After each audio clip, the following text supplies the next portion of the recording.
జగిత్యాల జిల్లా రాయకల్లోని జగన్నాథపూర్ గిరిజన గ్రామంలో దీపావళి వేడుకలు ఘనంగా జరిగాయి. ఈ వేడుకల్లో కాంగ్రెస్ సీనియర్ నాయకులు జీవన్ రెడ్డి ముఖ్య అతిథిగా హాజరయ్యారు. ఆదివాసీలు అత్యంత భక్తి శ్రద్ధలతో కొలిచే ఆరాధ్య దేవత ఏత్మాసార్పేన్ పేరిట చేసే ప్రత్యేక పూజోత్సవం, డప్పుల దరువు, గజ్జెల మోత, గుస్సాడీలు వేసే స్టెప్పుల ప్రదర్శనలతో అతిథులను ఆకట్టుకుంది. ఇక ఆదివాసీ గ్రామాల్లో ఇంటి నిర్మాణాల విషయాన్ని సీఎం రేవంత్ రెడ్డి దృష్టికి తీసుకెళ్తానని హామీ ఇచ్చారు జీవన్ రెడ్డి. వ్యవసాయం చేసుకుంటున్న ఆదివాసీలకు పట్టాలు ఇప్పించేందుకు తన వంతు సాయం చేస్తానని ఆయన మాటిచ్చారు.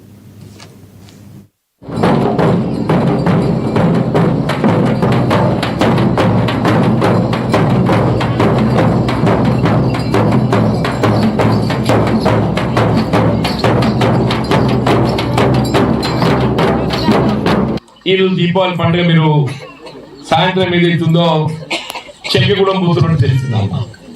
లేకపోతే వాస్తవం చెప్పి సాయంత్రం వద్దాం అనుకున్నాం.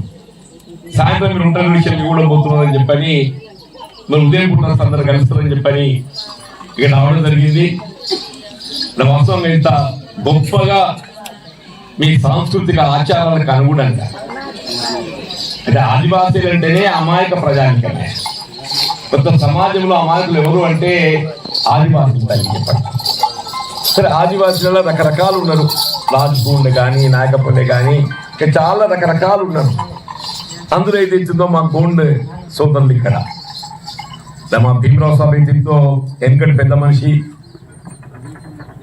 ఇప్పటికి జగించాలి. ఎవరికి ఆపద వచ్చినా కానీ వైద్యం చేస్తానని భీమరావు సాబ్ దగ్గరికి అంటారు. పెద్ద మనిషి ఏదైతుందో ఆయన కానీ, మా బీర్ సాబ్ గతంలో ఎంపీటీసీగా బాధ్యతలు నిర్వర్తించేయడం. నిజంగా తెలివిగా నువ్వు ఒక్కొక్క